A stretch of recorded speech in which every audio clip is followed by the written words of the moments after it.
Puji Tuhan, Bapak Ibu sekalian yang dikasihi oleh Tuhan, kita kembali kepada perenungan firman Tuhan pada kali ini dengan judul Kembali Memilih Tuhan. Kita memulainya dari suratan Petrus, 1 Petrus pasal 2 ayat yang ke-25. Dikatakan begini, sebab dahulu kamu sesat seperti domba, tetapi sekarang kamu telah kembali kepada Gembala dan Pemelihara jiwamu. Saudara-saudara sekalian, pernyataan firman Tuhan dikatakan bahwa kamu semua, artinya saudara dan saya termasuk di dalamnya, bahwa kita pernah tersesat seperti domba. Bapak Ibu Saudara sekalian, domba itu adalah binatang yang selalu harus ada di dalam pimpinan dan pengarahan dari gembala.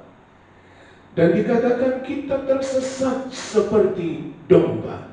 Nah, kalau dilihat 1 Petrus 4 ayat 2 dan 3, ketersesatan itu seperti ini, supaya waktu yang sisa jangan kamu pergunakan menurut keinginan manusia, tetapi menurut kehendak Allah.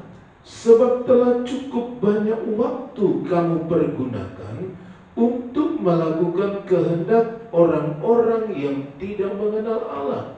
Kamu telah hidup dalam rupa-rupa hawa nafsu, keinginan, kemabukan, pesta pora, perjamuan minum, dan penyembahan berhala yang terlarang.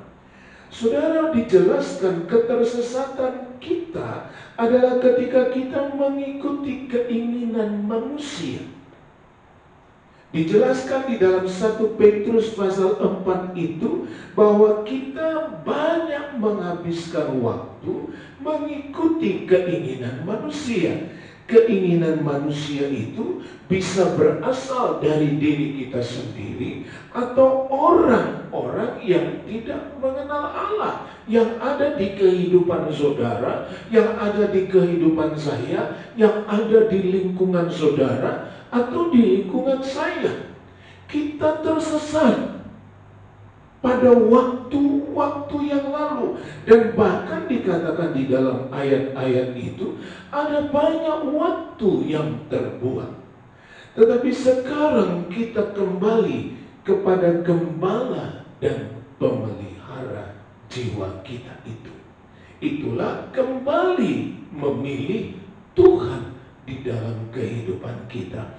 Cukup banyak waktu terbuang sia-sia ketika kita tidak hidup di dalam pimpinan Tuhan. Cukup banyak waktu yang terbuang dan menjadi sia-sia ketika kita tidak dipimpin oleh Tuhan. Cukup banyak waktu terbuang sia-sia ketika saya dan saudara tersesat mengikuti keinginan manusia, mengikuti keinginan diri sendiri, mengikuti keinginan banyak-banyak orang yang tidak mengenal Allah. Tetapi bersyukur kita karena kita kembali kepada Gembala dan Pemelihara jiwa kita. Artinya saudara dan saya kembali memilih Allah. Sekarang kita lihat 1 Samuel 13 ayat yang pertama. Dikatakan begini, Saul berumur sekian tahun ketika ia menjadi raja. 2 tahun ia memerintah atas Israel. Nah, saudara-saudara, ayat ini sepertinya menggantung Tapi kalau dilihat di dalam terjemahan yang lain, dijelaskan bahwa Saul memerintah. Pada tahun pertama dia memerintah, maka dia mengalami bagaimana dia dipilih, bagaimana dia ditunjuk, bagaimana dia diurapi, lalu bagaimana dia dibaharui lagi jabatan rajanya itu. Itu terjadi ketika Saul ketika Saul menjadikan Tuhan panglima di dalam kehidupannya. 1 tahun pertama, di tahun pertama pemerintahannya, dia mengalami bagaimana hal-hal yang luar biasa bersama dengan Tuhan. Tuhan menunjuk dia, dia diurapi, dia dibarui kembali ketika Tuhan menjadi panglimanya. Tetapi pada tahun kedua, Saul memerintah. Dijelaskan dia memilih, ada pasukan-pasukannya. Dia memilih 3.000 orang dari orang Israel menjadi pasukannya. 1.000 mengikut Yonatan anaknya, dan 2.000 bersama dengan dia di Mikmas. Tetapi saat tahun kedua itu, Saul membawa Israel ini menjadi bangsa yang sepertinya gentar kepada orang Filistin. Ketika mereka sedang berhadapan dengan orang Filistin, Saul begitu ketakutan, lalu dia melakukan langkah yang tidak terpuji. Dia tidak menyesuaikan langkahnya itu dengan firman. Tuhan tidak lagi menjadi panglima baginya. Pada peristiwa di Mikmas itu, dia memberanikan diri membakar korban persembahan kepada Allah yang bukan menjadi bagiannya. Dia takut karena Samuel tidak datang-datang, sehingga dia memberanikan diri melakukan hal itu. Tetapi itu tidak dibenarkan menurut hukum firman Allah. Dan Saul tidak lagi menjadikan Tuhan panglima di dalam perjalanan hidupnya sebagai raja orang Israel pada tahun kedua. Dan saudara-saudara sekalian, kalau kita mempelajarinya lebih jauh, saudara, di pasal yang ke-15 dikatakan pada ayat yang ke-22, orang yang sudah mulai tidak menempatkan Tuhan menjadi panglima, tidak menjadikan Tuhan yang utama dalam hidupnya, maka 1 Samuel 15 ayat yang ke-22 berkata begini, tetapi jawab Samuel, apakah Tuhan berkenan kepada korban bakaran dan korban sembelihan sama seperti kepada mendengarkan suara Tuhan? Sesungguhnya mendengarkan lebih baik daripada korban sembelihan, memperhatikan lebih baik daripada lemak domba-domba jantan. 1 Samuel pasal 15 ini menulis tentang bagaimana Saul tidak membinasakan seluruh Amalek. Ada bagian-bagian yang dia tahan, ada bagian-bagian yang tidak dia musnahkan. Dia tidak lagi memperhatikan firman.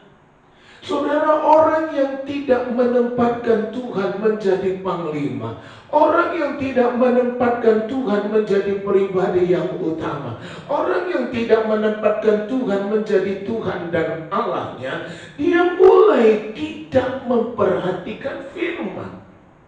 Sampai Samuel harus menegur Saul, apakah Tuhan lebih senang kepada korban daripada mendengar? Sesungguhnya mendengarkan lebih baik daripada apa yang kamu persembahkan itu. Artinya menunjukkan bagaimana Saul yang sudah membuat Tuhan tidak lagi di depan, mulai tidak memperhatikan firman, mulai mengabaikan firman, mulailah tidak lagi taat kepada firman. Orang yang menarik Tuhan dari depan perjalanannya, orang yang menarik Tuhan dari posisi panglima, orang yang menarik Tuhan dari posisi sebagai Tuhan dan Allah dalam hidupnya, dia akan menjadi orang-orang yang mulai mengabaikan firman, tidak lagi memperhatikan firman, seperti yang ditunjukkan oleh Saul ini. Kalau kita membaca pasal 16 ayat yang ke-14, tetapi roh Tuhan telah mundur daripada Saul, dan sekarang ia diganggu oleh roh jahat yang daripada Tuhan. Berikutnya, orang yang menarik Tuhan dari depan hidupnya, orang yang menarik Tuhan dari panglima di dalam hidupnya, orang yang menarik Tuhan dari kedudukannya sebagai Tuhan dan Allah dalam hidupnya, maka dia menjadi orang yang ditinggalkan Tuhan. Roh Tuhan mundur dari Saul.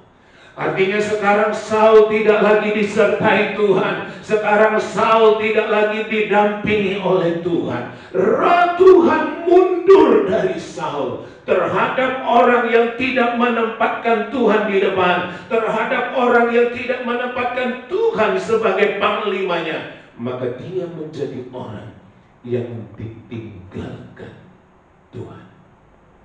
Dan kalau kita belajar lebih jauh dari Saul ini, saudara, di pasal 17 ayat 32-33, berkatalah Daud kepada Saul, janganlah seseorang menjadi tawar hati karena dia. Hambamu ini akan pergi melawan orang Filistin itu. Tetapi Saul berkata kepada Daud, tidak mungkin engkau dapat menghadapi orang Filistin itu untuk melawan dia, sebab engkau masih muda, sedang dia sejak dari masa mudanya telah menjadi prajurit. Pada pasal 17 ini kita melihat bagaimana Saul dan tentara-tentara Israel diintimidasi oleh suara Goliat yang berseru-seru menghina, merendahkan mereka. Dan saudara, dampaknya sampai Daud harus berkata kepada Saul, jangan seseorang pun menjadi tawar hati. Saudara, intimidasi dari Goliat membuat Saul dan pasukannya menjadi tawar hati, menjadi kecut. Saudara, seruan-seruan Goliat itu terus mengganggu mereka. Pagi sore Goliat muncul dan berseru, dan itu membuat kecut Saul dan tentaranya sampai tawar hati. Saudara, perjalanan hidup itu adalah perjalanan hidup yang tidak mudah. Saul harus berhadapan dengan banyak musuh. Kali ini dia harus berhadapan dengan orang Filistin.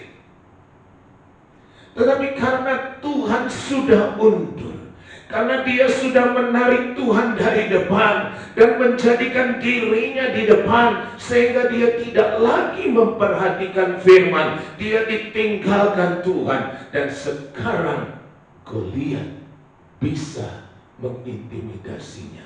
Dia menjadi orang yang tawar hati, kecut melihat situasi, melihat keadaan. Tidak ada lagi pertolongan. Saudara, keadaan itu ada seperti sekarang ini. Saudara dan saya ada di tahun 2021. Kita sudah ada di tahun 2021. Dan di dalam 2021 ini ada suara-suara intimidasi, ada intimidasi dari keadaan yang bisa saja membuat saudara kecut dan tawar hati. Kalau saya dan saudara menjadi tawar hati, maka tidak ada lagi semangat, maka tidak ada lagi gairah, tidak ada lagi keinginan untuk berbuat baik dan sesuatu di dalam hidup kita, karena sudah tawar hati. Dan kondisi itu ada di di tengah-tengah hidup kita hari ini. Ada musuh-musuh yang ingin membuat saudara hancur. Ada musuh-musuh yang senang melihat saudara berantakan. Ada musuh-musuh yang ingin melihat saudara gagal dan hancur di tahun ini. Intimidasi itu ada. Tetapi kita memerlukan penolong di dalam keadaan seperti ini. Kita melihat kepada firman Tuhan lebih jauh, saudara. Yohanes 15 ayat yang kelima. Yohanes 15 ayat yang kelima, Yesus berkata begini, "Akulah pokok anggur dan kamulah ranting-rantingnya. Barang siapa tinggal di dalam aku dan aku di dalam dia, ia berbuah banyak. Sebab di luar aku, kamu tidak dapat berbuat apa-apa." Ini pernyataan Yesus bagi saudara dan saya yang ada di tahun 2021 ini. Yesus berkata, di luar aku, kamu tidak bisa buat apa-apa. Dan kalau mendengar pernyataan Tuhan seperti ini, saudara, apa yang akan kita kerjakan? Yesus dengan tegas berkata, di luar aku, kamu tidak bisa bikin apa-apa. Artinya Tuhan sedang menunjukkan kepada saudara dan saya, ayo kembalilah memilih aku. Saudara, kalau kita membaca Yohanes pasal 1, Yohanes pasal 1 ayat 49 dan 50. Kata Natanael kepadanya, "Rabi, engkau anak Allah, engkau raja orang Israel." Ayat 50. Yesus menjawab, katanya, "Karena aku berkata kepadamu, aku melihat engkau di bawah pohon ara, maka engkau percaya. Engkau akan melihat hal-hal yang lebih besar daripada itu."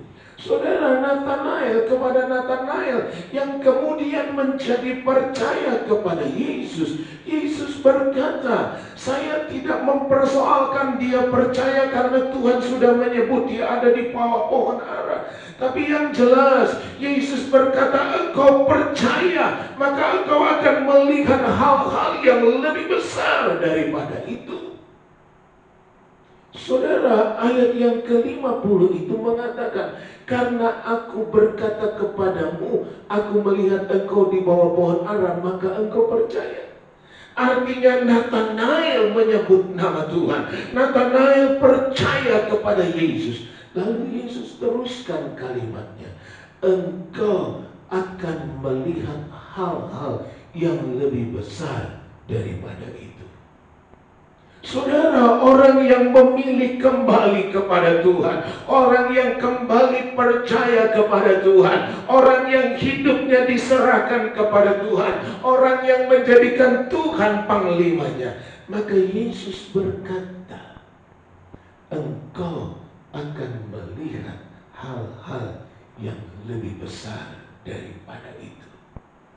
Itu sebabnya saudara, ketika Yesus berkata, engkau tidak dapat berbuat apa-apa di luar aku, dia sedang menunjukkan kepada saudara bahwa saudara perlu memilih dia kembali, bahwa saudara perlu mendahulukan dia, bahwa saudara perlu menempatkan dia di depan, menjadi panglimamu, menjadi pimpinanmu, menjadi Tuhanmu, menjadi Allahmu, karena dia akan membuat saudara melihat perkara-perkara yang besar. Itu yang Tuhan janjikan. Nah saudara, kalau kita membaca Yohanes 14 ayat yang ke-12, dikatakan begini, Yesus berkata, "Aku berkata kepadamu, sesungguhnya barang siapa percaya kepadaku, ia akan melakukan juga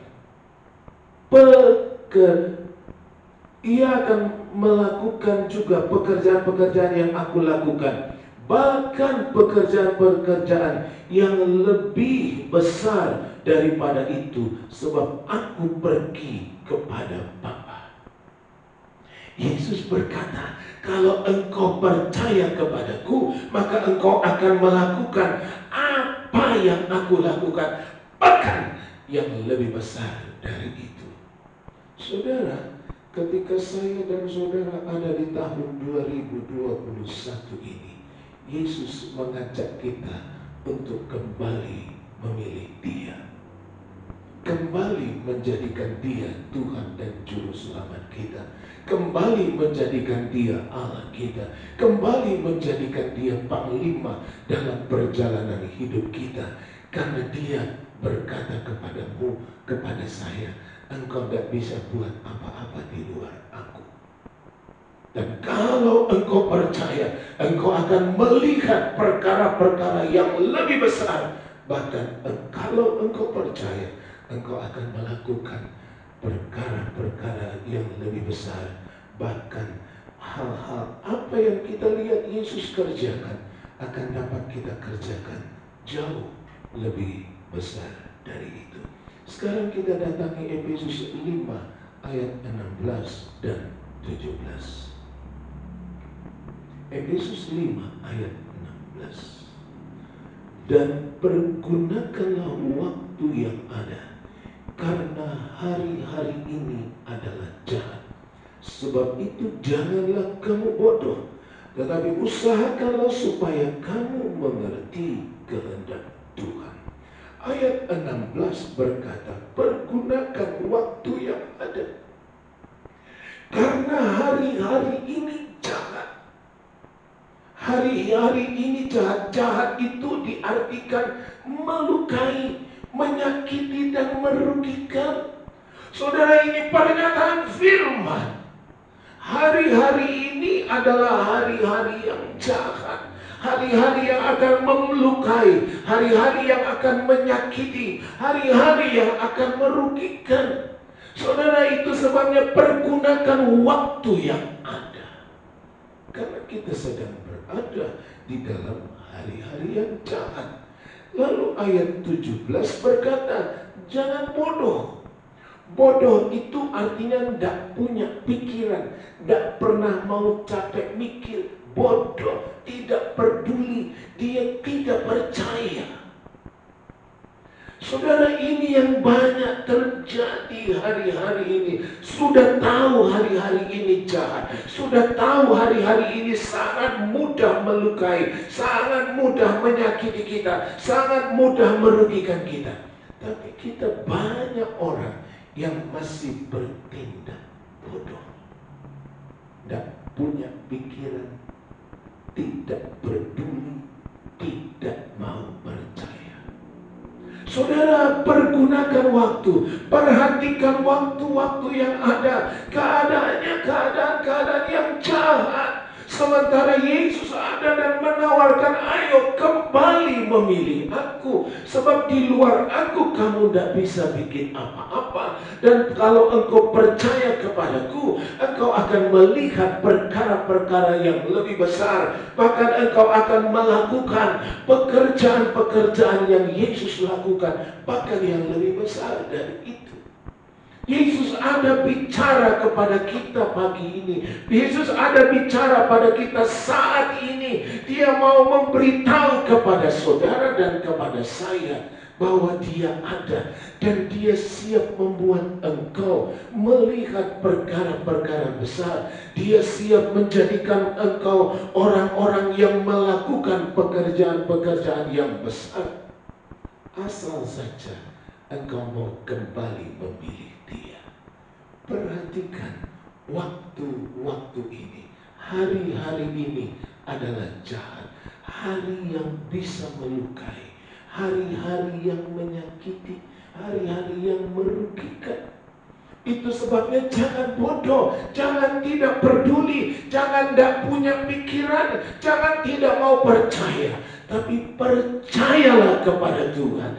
Kembalilah memilih Tuhan, sebab tahun ini adalah tahun di mana Tuhan menawarkan kepadamu, aku akan buat engkau melihat perkara-perkara besar, aku akan membuat engkau mengerjakan perkara-perkara dahsyat, sebab di dalam aku engkau akan membuat banyak perkara. Di luar Tuhan kita tidak bisa buat apa-apa.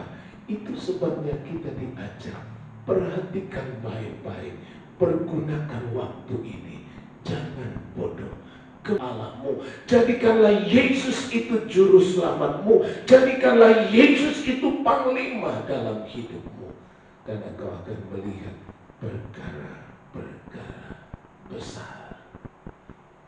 Kita berdoa sama-sama.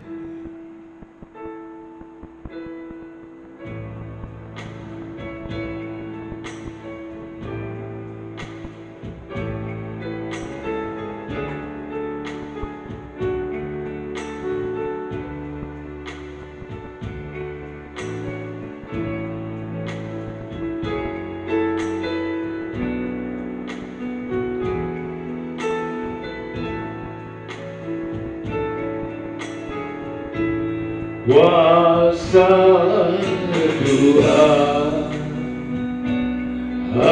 hancurkan kuasa iblis,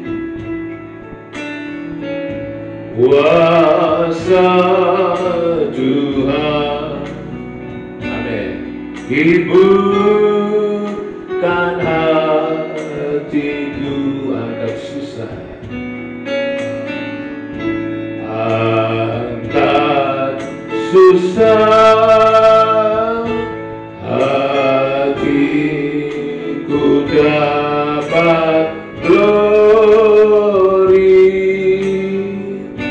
semua baru waktu Yesus datang. Kuasa Tuhan, haleluya. Kuasa Tuhan hancurkan kuasa iblis, kuasa Tuhan hiburkan hatiku,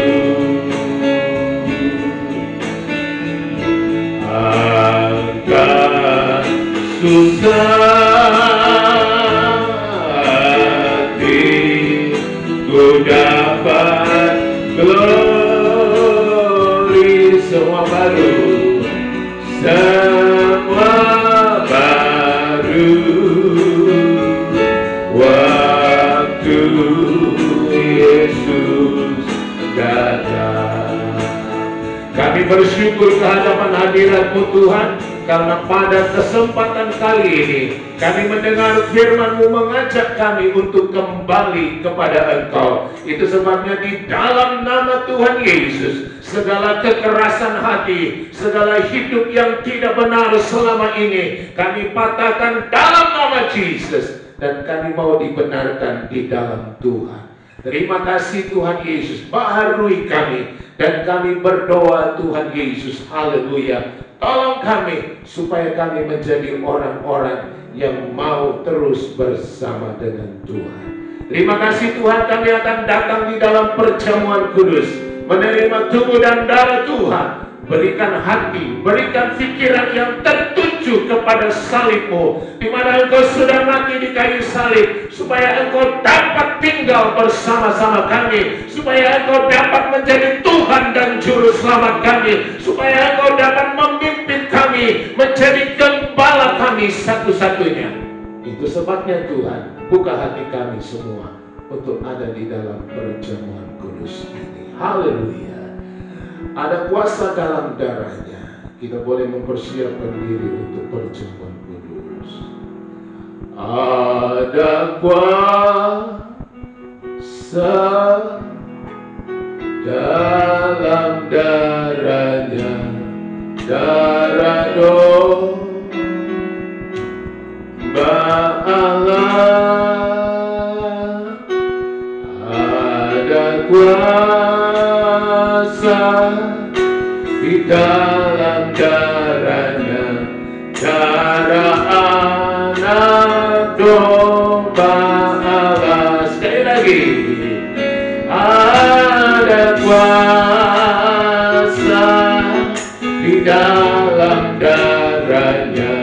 darah domba Allah. Ada kuasa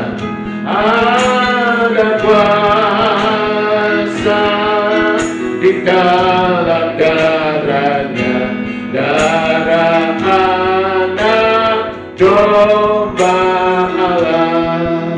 Kita angkat roti dengan tangan kanan dengan firman Tuhan. Dan ketika mereka sedang makan, Yesus mengambil roti, mengucap berkat, memecah-mecahkannya, lalu memberikannya kepada murid-muridnya dan berkata, ambillah, makanlah, inilah tubuhku. Inilah tubuh Tuhan Yesus yang sudah dipecah-pecahkan. Dan oleh bilur-bilurnya, segala penyakit kita sudah disembuhkan. Mari kita makan bersama tubuh Tuhan ini dengan ucapan syukur dan percaya. Dalam nama Tuhan Yesus Kristus. Haleluya.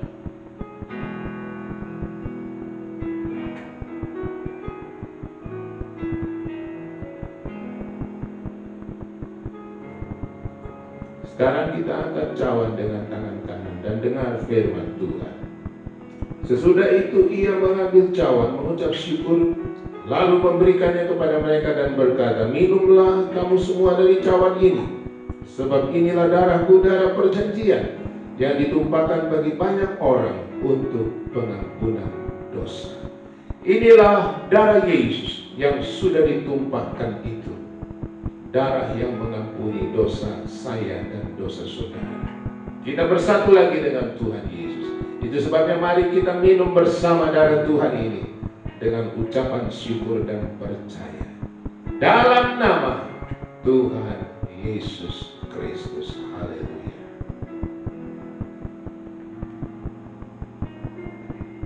Haleluya. Kemuliaan bagi Tuhan di tempat maha tinggi. Kerajaan diagungkan dan dipuji.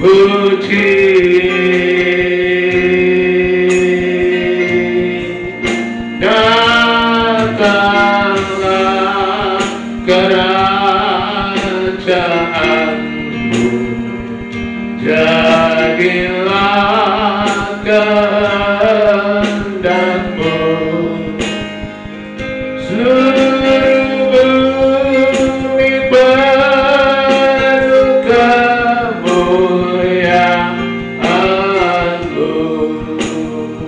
Kami doakan bangsa dan negara kami ya Tuhan. Biarlah bangsa dan negara kami dapat lawatan dari Tuhan. Terlebih Engkau menolong para pemimpin kami, Bapak Presiden kami, Bapak Joko Widodo, dan seluruh perangkat dan aparat yang ada sampai ke tempat kami ini ya Tuhan. Engkau memberi hikmat kepada pemimpin-pemimpin kami, sehingga mereka dapat mengambil langkah-langkah yang tepat untuk membawa bangsa dan negara kami keluar dari situasi-situasi yang ada saat ini. Diberkati mereka semua, dan Engkau memberkati juga gereja-gereja-Mu ya Tuhan, supaya gereja-gereja Tuhan dapat berfungsi dengan baik, menjadi pendoa-pendoa syafaat di hadapan Tuhan untuk bangsa dan negara kami ini.